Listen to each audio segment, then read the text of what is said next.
Olá pessoal, eu sou Moisés Prado. Para quem ainda não me conhece, eu sou professor de filosofia. Dessa vez eu estou aqui para falar sobre esse tema, né? Lugar de fala. Tem sido aí cada vez mais lugar comum nos dias de hoje, né? Mas que poucas pessoas realmente compreendem o que querem dizer e que essa forma que o senso comum tem utilizado ela é extremamente perigosa, né? E que se for interpretado de forma incorreta pode gerar diversos problemas, né? Como foi esse caso aqui, que é o caso da professora Lilia Schwartz, que é essa daí no canto da tela. Ela é professora, né, da USP, historiadora e escritora de diversos livros. Recentemente ela escreveu um artigo para a Folha de São Paulo criticando o novo filme da Beyoncé que trata sobre a África, né? E ela foi extremamente atacada assim das formas mais cruéis possíveis, por ter feito essa crítica, e basicamente todas elas a única coisa que se via era essa expressão, né? Quem é você, uma mulher branca, para falar de uma obra, né, de uma mulher negra falando sobre a África? Então eu não vi nenhum argumento, e até onde eu pude acompanhar, eu só vi essa típica falácia, né? Que é falar o quê? Ora, não é o seu lugar de fala. Ou seja, uma mulher branca, né, não poderia jamais criticar a obra, né, a obra artística de uma mulher negra falando sobre a África.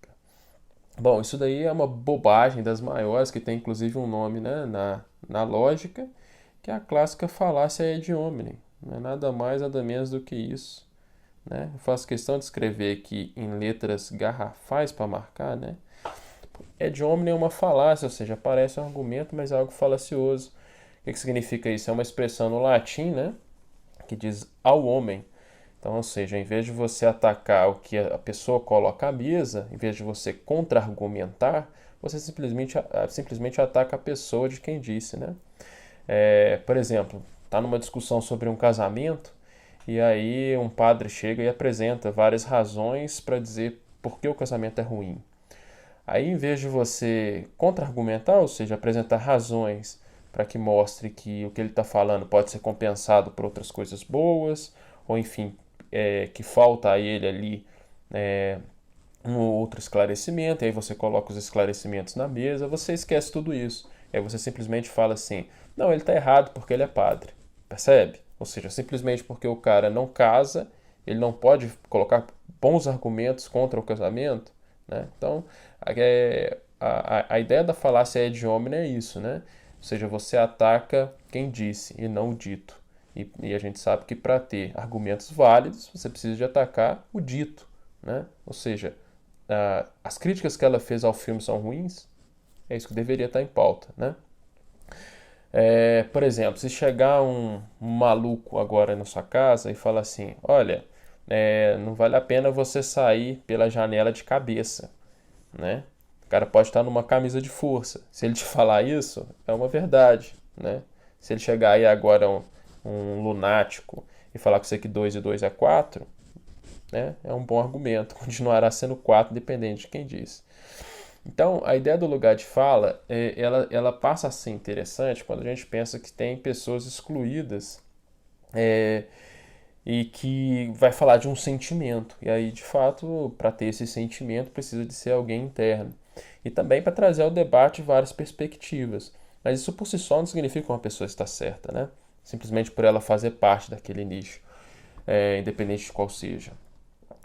Aqui no blog do Miguel, a gente tem aí uma matéria que reforça esse pensamento, né, contra a Lilia Schwartz, e acho que aqui tem um bom resumo das coisas que aconteceram, então eu vou passar aqui rapidamente sobre uns pontos dele, e que tem também fala de algumas pessoas, né? Então eu acho que aqui vai ficar interessante para a gente poder acompanhar. É, o Miguel, num determinado momento aqui do texto, ele traz a repercussão. Olha um dos exemplos aqui da cantora Isa, né? Lilia Schwartz, meu anjo. Aí eu estou citando, né? Abre aspas. Lilia Schwartz, meu anjo. Quem precisa entender sou eu. Eu preciso entender que privilégio é esse que te faz pensar que você tem alguma autoridade para ensinar uma mulher negra, né? É, como ela deve ou não falar sobre o seu povo. Se eu fosse você, valeu Deus. Pra que isso, né? Estaria com vergonha agora, melhore. Então veja, é uma ironia tão baixa, né? Mas a ideia é a seguinte: como assim, velho? Então quer dizer que se você é negro, você nasce sabendo da história do povo negro, né? Que loucura é essa? Isso aqui, aonde está o argumento aqui sobre o que ela falou? Não tem, né? É simplesmente a pessoa dela. Então a coisa é tão tosca. Vamos pegar um outro aqui, porque aí a gente já junta, para não falar que é uma pessoa só, né? A gente já junta aqui, ó, Ícaro Silva, né? Olha o nível do ataque, olha. Você é uma grande vergonha, citando aqui, né, o ator Ícaro Silva. Você é uma grande vergonha, não somente para o Brasil e o povo preto, mas para todos os povos aqui presentes. Não vejo por onde defender seu declarado racismo, sua arrogância branca elitista em se dar o direito não somente de reduzir uma obra-prima ao nicho antirracista, mas em acreditar que tem conhecimento antropológico sobre a África, né? Então, de novo, o ataque é a pessoa, né? Você não consegue ver aqui. Talvez você até vê ensaios de argumentos, né? Mas assim, também não são bons argumentos, não pontuam por que o texto ou a fala, né, da Lilia Schwartz estaria errado. E extremamente agressivo, né? Eu acho que se você usar esses termos para uma pessoa assim, a Lilia Schwartz, ela tem vários trabalhos, inclusive, né, sobre essa questão racial, antropológica no Brasil. Esse sujeito certamente não a conhece, né? Então, assim, vários textos escritos nesse sentido, inclusive, sempre aí é uma pessoa, né, que luta contra o racismo, então realmente não entendeu nada.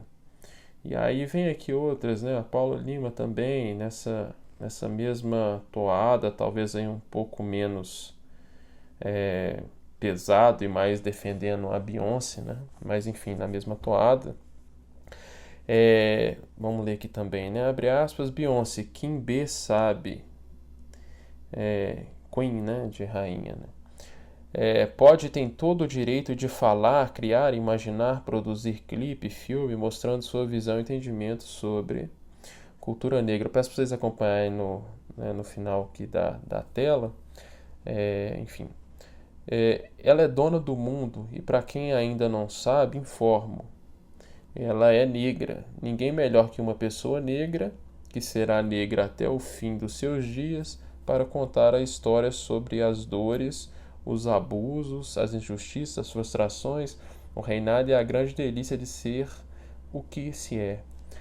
Importantíssimo detalhe: não negros não podem dizer como devemos nós negros ser, agir e onde e como devemos ou podemos estar ou ainda como devemos enxergar nossa trajetória. Certamente não, né? Certamente não, mas isso aqui não só em relação ao povo negro, mas a qualquer pessoa, né? Porque cada um tem o direito de pensar e dizer, enfim, de fazer o que bem quiser. Agora, o ponto dessas falas todas têm em comum de novo isso, né? Colocar um lugar de nascença, né? E quando a gente vai para o mundo real, cara, eu sofri preconceitos raciais por negros, né? Eu fiz a minha graduação, meu mestrado na UFMG, né? Quando eu entrei lá, você contava nos dedos os alunos, né, que não eram brancos. E por eu ter a pele mais escura do que os alunos de medicina na época, né, porque hoje, felizmente, com as cotas, você consegue ver ali alunos negros na faculdade de medicina, mas enfim, eu fui barrado na porta como se eu fosse um bandido na faculdade de medicina da UFMG, por seguranças negros, né? Então, quer dizer, eu sofri um racismo declarado. Eu vou até contar o caso aqui, eu já escrevi sobre ele, já contei para muitas pessoas, mas aproveitar para a gente deixar registrado. Eu fui entrar na faculdade de medicina, enfim, extremamente elitizado o lugar, as catracas estavam abertas. E aí, quando eu passei pelas catracas, os dois seguranças vieram como dois leões para cima de mim, perguntando aonde eu ia, cadê meu documento, o que eu estava fazendo ali. E aí, eu vendo aquela situação, fui questioná-los. Ele me mostrou a plaquinha lá, identifique-se, que tinha na porta. Bom, eu tirei o meu cartão de aluno, ele até assustou, porque né, não pensou que eu era aluno. E aí se explicando, falou assim, não, fica tranquila, porque isso aqui é um procedimento que a gente faz com todo mundo, desculpa aí e tal. E eu tava com pressa, eu queria mexer nos computadores, né, do prédio. Então eu acabei subindo rápido, mas não justificava de forma alguma a forma que eles vieram até mim. Mas esse aí só foi o começo. Resumindo a história, na hora que eu volto, eu parei na entrada, o elevador de lá fica né, um pouco atrás da portaria, ou seja, quando você sai do elevador você consegue ver a portaria. E eu percebi várias pessoas entrando, né, sem crachá, sem nada, todas brancas, muito bem arrumadas, e eles não chegaram para pedir identidade, para pedir identificação alguma. Aí eu esperei mais para falar assim, vamos esperar mais para ver se como é que é a coisa, e de fato entrou mais pessoas brancas e eles não pararam. Então eu cheguei, olha, eu endoidei, eu cheguei e falei assim, cara, por que você me escolheu para pegar o meu documento? Porque, e o sujeito era negro, o tom da pele dele mais escuro que a minha, né? Mas a minha aparência destoava ali dos alunos todos brancos. Então, quer dizer, eu sofri um racismo, né? O desfecho da história aí acho que alongaria muito aqui se a gente for descrever tudo no vídeo, mas eu acabei procurando a diretoria da universidade, da faculdade de medicina em específico, e ali no calor quente eu acabei falando que se acontecesse de novo eu ia quebrar todos os dentes da boca do porteiro, porque a situação de fato foi extremamente abusiva e ali no sangue quente eu acabei falando isso. E por fim a situação acabou de certa forma sendo voltada contra mim, né? Eu ainda fui processado por estar ameaçando o porteiro. No final das contas, a universidade simplesmente abandonou o sujeito lá e, enfim, ele ficou com tanto medo da situação porque não teve amparo nenhum. Mas eu cheguei para ele e falei, cara, você é negro, você me escolheu para pedir o meu documento por causa do tom da minha pele ser mais escuro. Então, quer dizer, um sujeito negro sendo extremamente racista, né? Que não conhece certamente a história do povo negro, que não conhece o lugar de onde ele veio, né? Então, quer dizer, não tem nada automático aí. É até bom a gente pegar aquele exemplo, né? Que é do maior capitão do mato aí que o cinema já produziu, né? Que é o Stephen, o personagem do Samuel L. Jackson no Django Livre. Se você ainda não viu o filme, assista. Mas, enfim, poucos sujeitos são mais racistas do que esse personagem aqui. Então, quer dizer, é um sujeito negro extremamente racista, né? Então, quer dizer, Capitão do Mato é o que mais tem na história da escravidão, inclusive hoje. Pega o caso do Holiday, né? O Holiday é um sujeito que defende, por exemplo, com unhas e dentes, que não tem que ter cotas para negros. Eu vou até colocar o vídeo dele. Então, vou soltar aqui o vídeo dele, né? Mas, enfim, é uma pessoa negra que faz um desserviço para a comunidade negra, né? Então, quer dizer, simplesmente o Holiday agora tem lugar de fala, então o que o Holiday falar tá correto, né? Holiday é igual o personagem do Django Livre. E aí falou tá correto porque ele tem lugar de fala. Gente, isso é patético. Vamos ver aqui o começo, né, do sujeito falando contra cotas. Pessoal, recentemente a Unicamp infelizmente aprovou o sistema de cotas raciais na sua universidade, seguindo o mesmo modelo, um modelo parecido com as universidades federais. Parte das vagas vão ter vaga para alunos de escola pública sem diferença étnica, mas parte dessas vagas serão destinadas somente a negros, isso é, tendo como critério exclusivamente a cor da pele. Infelizmente, preferiram seguir o caminho mais fácil, porque afinal de contas é só dizer que estão defendendo as minorias, o povo negro, etc. Mas na prática o que está acontecendo é uma institucionalização do racismo. É a volta do apartheid da África do Sul ou é a volta do sistema de Jim Crow que ocorreu nos Estados Unidos, onde negros só poderiam entrar em determinados estabelecimentos públicos ou só poderiam usar determinados banheiros. Os negros não poderiam ficar sentados nos ônibus, tinham que se levantar e os brancos sentarem. Agora, o Estado brasileiro está dizendo que os negros não podem ter as mesmas vagas que outras pessoas brancas, mesmo que essas sejam pobres. Os negros têm de ter a sua vaguinha reservada, específica. Isso é segregação racial. Na verdade, o que a nossa Suprema Corte considerou como constitucional deveria ser considerado crime. Nossa. Isso é o tipo de prática que aconteceu no sul dos Estados Unidos. É difícil, né, galera? Eu acho que aqui já deu, né? Já deu. Ninguém acha que aguentaria tanto tempo assim. Mas veja, a questão, né? O sujeito não conhece nada da história, assim, mínima sobre a escravidão, né? De como os negros foram largados. E você vê que a opinião dele é basicamente reduzir tudo ao social, né? E a verdade é que uma pessoa negra que tem a mesma formação de uma branca vai sofrer prejuízos ao procurar emprego, né? Ganha menos, né? A mulher negra ganha menos que a mulher branca, inclusive fazendo a mesma função. Então, assim, olha, ele não entendeu nada, né? A questão de que as universidades nunca mudaram o público antes das cotas. Então, quer dizer, o negro era sistematicamente excluído, ainda é, né? Principalmente nos cursos aí com mais status, né? Você ainda se vê muito poucos negros, mas se vê, né? Medicina hoje, onde eu fui lá barrado na porta, e até é bom falar aqui nisso de novo, porque teve uma segunda vez, de novo, uma moça negra, né?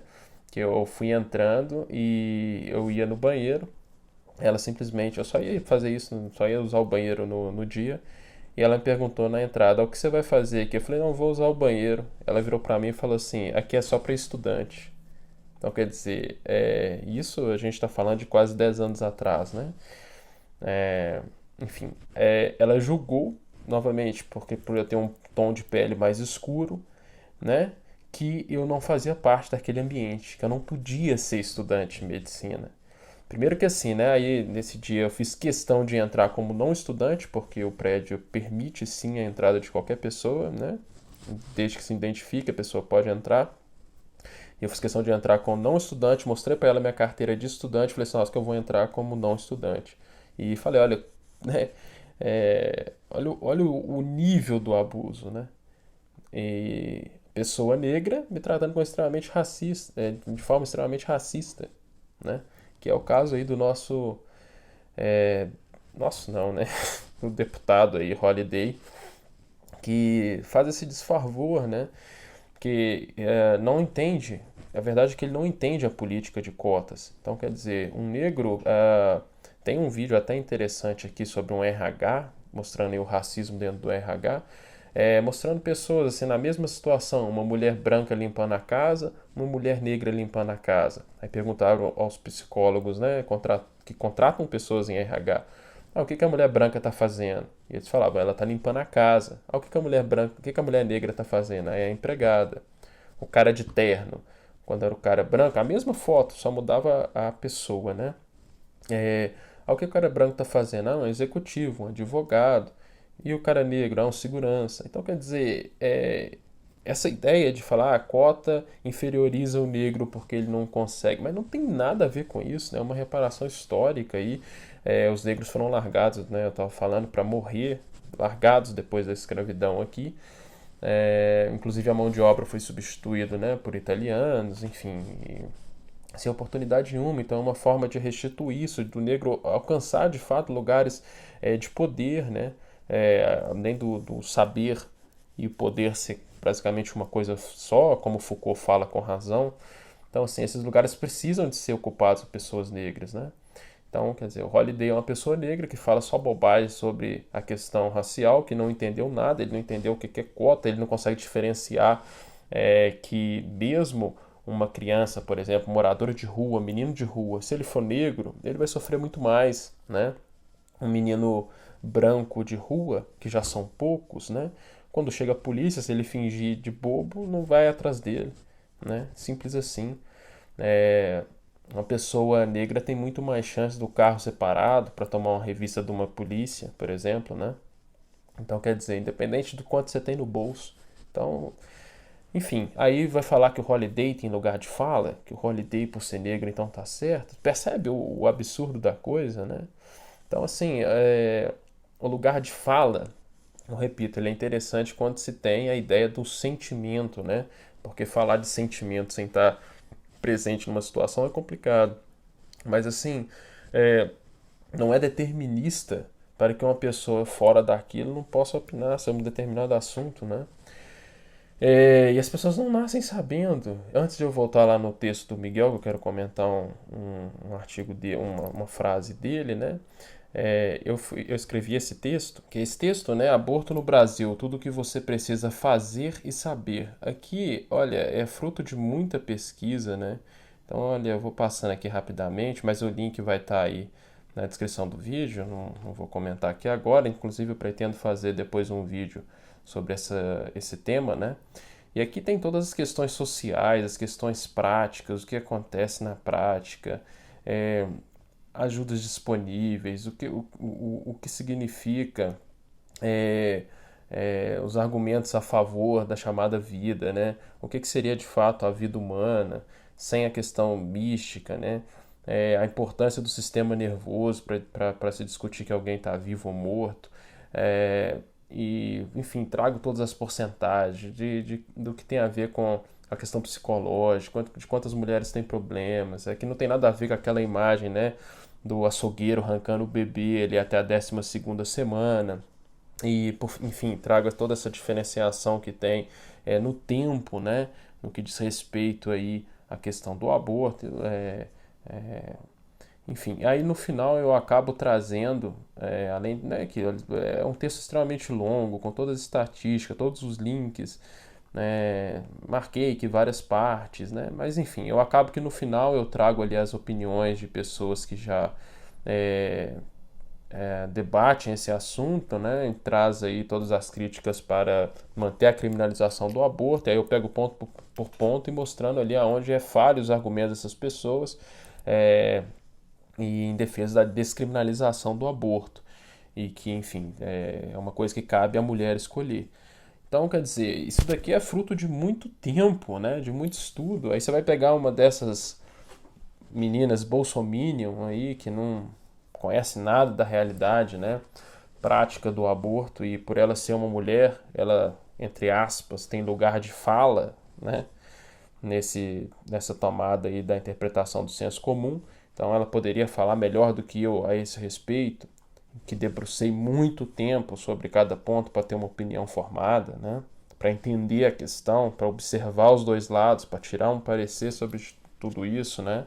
Enfim, olhar a questão social. Então não se nasce, né, sabendo, né? Então aí a pessoa vai jogar esse texto aqui no lixo e, em vez de argumentar contrário, porque, né, pelo mais que os argumentos aqui sejam sólidos para discutir a questão hoje, eu não estou falando isso por me considerar dono da verdade, mas enfim, eu só aceito críticas aos argumentos colocados, né? A pessoa virar para mim e falar: você é homem, você não pode discutir sobre o aborto. Ora essa, né? O que interessa é você responder o que está colocado. Então, quer dizer, imagina, uma bolsominion vir falar que eu estou matando criança, né? E aí eu falo com ela: você sabe o tamanho, por exemplo, nas 8 primeiras semanas? Ah, mas é uma vida de Deus. Aí eu falo com ela: você sabe que 50% dos óvulos fecundados são descartados? Então, quer dizer, né, naturalmente pelo corpo, aproximadamente, né, estima-se que seja por volta disso. Então, certamente a pessoa não vai ter, às vezes, nem ouvido sobre isso. Então, quer dizer, inclusive pessoas que têm um conhecimento, né, às vezes não se debruçaram sobre o tema. Então é importante isso, né? O lugar de fala, ele é importante para mostrar determinados sentimentos, mas ninguém está justificado a falar qualquer bobagem simplesmente por ter lugar de fala, né? Isso daí é patético, né? O que interessa são os argumentos que é colocado na mesa. Então, para a gente terminar, deixa eu voltar lá no texto aqui do Miguel. Como eu falei, tem um resumo lá daquelas opiniões, né? Então, voltando ao texto, né, mais um comentário aqui da jornalista, né, Maíra Azevedo, que também na mesma linha, né, para criticar ali a Lília, né? O erro é uma mulher branca acreditar que pode dizer a uma mulher negra como ela pode contar a história e narrar sua ancestralidade. Veja, a Beyoncé é uma americana, né? Então, assim, os americanos costumam fazer muitas caricaturas, na verdade, claro que eu estou aqui generalizando, né? Mas, assim, de forma geral, por exemplo, as representações que eles fazem do Brasil é aquela coisa, como se aqui fosse uma selva, todo mundo andasse pelado, né? Só tivesse o carnaval, o futebol e o samba, né? Então, quer dizer, eu tive alguns amigos africanos aí que eu fui conhecer na faculdade, e eu via que a minha visão normalmente da África era sempre caricatural, né? Assim, muito longe da realidade. Então, um argumento bom seria perguntar o que os africanos acharam do filme, né? Se de fato representa a África, né? Se de fato é um favor. Então, quer dizer, não é o fato da pessoa ser negra, não significa que ela conheça a sua ancestralidade, que ela conheça a cultura, né? Ancestral, a religião africana, né? E as suas diversas vertentes, né? Então, quer dizer, simplesmente por ela ser branca, ela não vai saber, independente se ela passar a vida dela estudando, né? E a pessoa nasceu negra e já nasce sabendo, percebe? Isso não tem sentido nenhum. É, então ela fala, né? Narrar sua ancestralidade. A branquitude acostumou a ter a negritude como objeto de estudo e segue crendo que pode nos dizer o que falar sobre nossas narrativas e trajetórias. Veja, há uma certa verdade, porque o negro ele não narrou a sua história aqui no Brasil e nos países nos quais ele foi escravizado, né? Então, ou se narrou, acabou se perdendo. Ou na grande parte, né, se também não se perdeu, pelo menos não foi uma cultura hegemônica, né? Ou seja, não teve voz. Então, isso de fato é uma verdade, ou seja, o negro não narrou a sua história e quem narra a história do negro oficialmente foi o branco. Então, isso é um problema, não deveria escutar todas as partes. Mas da onde a gente consegue fazer uma ligação com isso, né, ao fato de a Lília não poder falar nada? Percebe? Não tem essa ligação. A história é essa. Mas aí então as pessoas brancas estão proibidas de falar sobre pessoas negras e as pessoas ou sobre a história negra. E qualquer negro vai saber essa trajetória só por ser negro, né? Então, de novo, é uma crítica totalmente ad hominem, né? Lili é uma historiadora, pesquisa que eu estou citando, né? Pesquisa sobre escravidão, mas está longe de sentir na pele o que é ser uma mulher preta. Concordo, concordo, né? Porque sentimento, não tem como, né? Você pode, por empatia, aproximar e defender, ser antirracista, né? Mostrar que, de fato, a mulher negra ela vai ter prejuízos, né? Desvantagens frente a uma mulher branca nessa sociedade que tem um racismo estrutural, né? Mas para fazer uma crítica sobre a possível, eu repito, eu não vi o filme, não posso analisar, mas assim, uma possível caricatura da África, né, focando ali na selva, nos rituais, né, assim, bem caricatural a princípio, em vez de olhar a raiz do povo africano, né, então quer dizer, a gente deveria ver o que os africanos estão pensando a respeito. O que isso tem a ver com ela não poder sentir o que uma mulher negra sente, né? Então, quer dizer, é claro que a Beyoncé tem o direito de retratar da forma que ela bem entender, mas qualquer pessoa que achar pontos a ser criticado, principalmente alguém que estuda a história do povo africano, por que não poder falar? Você vai olhar para essa pessoa se ela é negra para ela poder falar ou se ela é branca? Eu não consigo ver a ligação, né? A não ser um ataque gratuito. Então, assim, o lugar de fala é interessante para mostrar sentimentos, para trazer narrativas diferentes. Mas por si só, não é argumento para ninguém, né? Eu falei aqui do caso do Holiday, né? O personagem lá do Django Livre, o Stephen, né? Que foi feito pelo Samuel Jackson, mostram claramente isso, né? Então, olha, é de uma crueldade o que aconteceu com a Lilia. E a Lilia é uma pessoa que eu tive a oportunidade no lançamento de livro dela, né?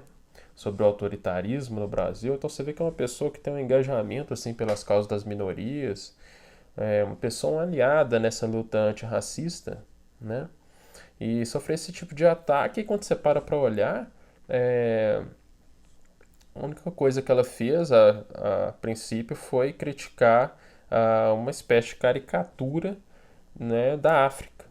E aí os argumentos, em vez de falar, não é caricatura por isso, por aquilo, outro, focaram em atacá-la por ela ser uma pessoa branca e não poder falar de uma pessoa negra falando sobre a história da África, né? Então, quer dizer, por favor, isso é um desfavor à questão racial, né?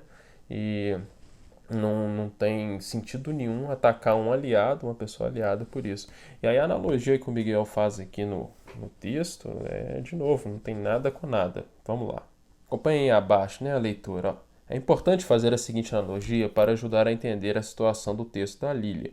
Seria o mesmo que um artista judeu fazer uma obra sobre o povo judeu e alguém não judeu vir a público em um artigo de jornal para dizer que o artista está errado e ainda se propor a ensinar como ele, artista judeu, deveria representar os judeus. Parece absurdo? É o que o artigo da Lilia Schwartz na Folha faz.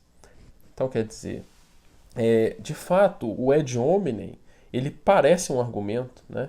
Mas é uma falácia. A ideia da falácia é isso, né? A falácia, ela soa, né, audível como música aos ouvidos, mas é falácia.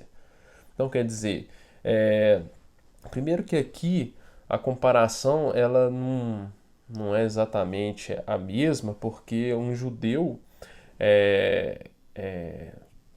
está ali ligado à religião, à questão da onde ele nasceu, de quem são os pais dele, ou seja, a cultura, né, toda intrínseca. E a questão dos ancestrais negros é uma situação que a maioria dos negros se perdeu, né? Com o tempo, se você perguntar a maioria dos negros em qualquer lugar do mundo, salvo na África, e mesmo assim lá você vai ver pessoas também desinformadas, as pessoas não sabem dizer, né? Então não é uma questão automática. Sou uma pessoa negra, sei dizer sobre o povo negro. Não, né?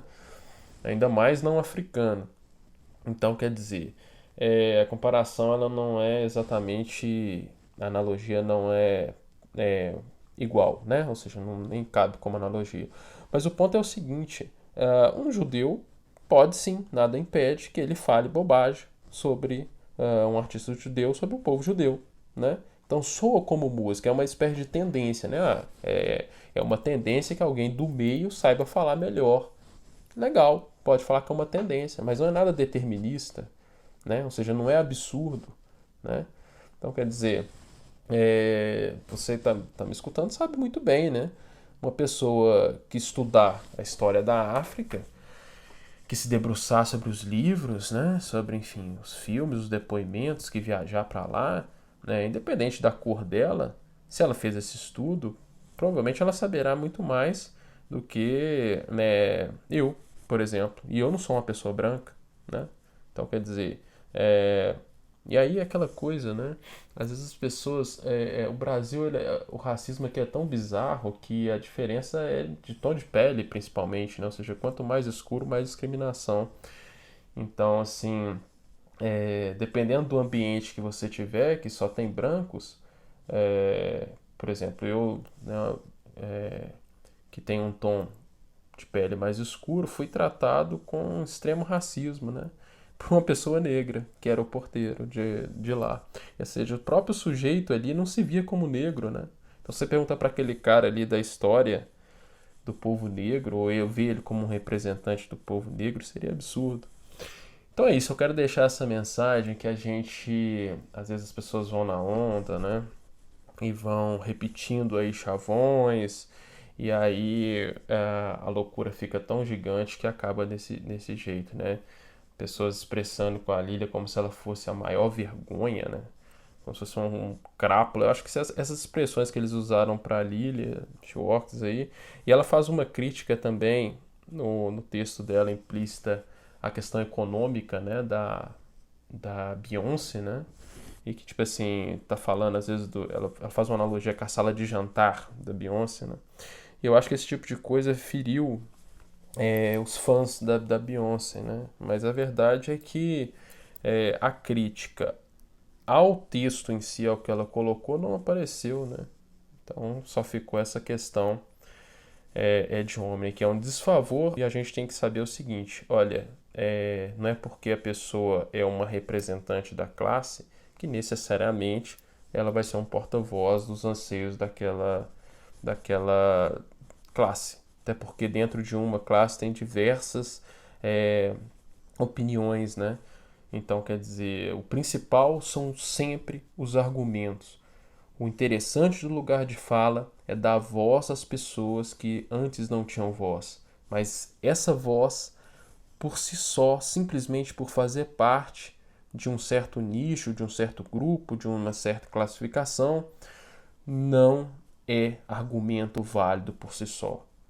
Então, antes de atacar principalmente uma pessoa aliada, né, na luta antirracista, fazendo aí um desfavor às pautas das minorias, né, às pautas dos negros, porque né, tem tanto discurso racista, inclusive do nosso presidente, né, e as pessoas começaram a atacar aliados simplesmente porque não é lugar de fala. Por favor, gente. Por favor. É isso aí, reflita sobre isso tudo, vamos parar, né, de repetir as coisas que a gente ouve por aí e sempre, cada vez mais, pensar pela gente mesmo. Até a próxima.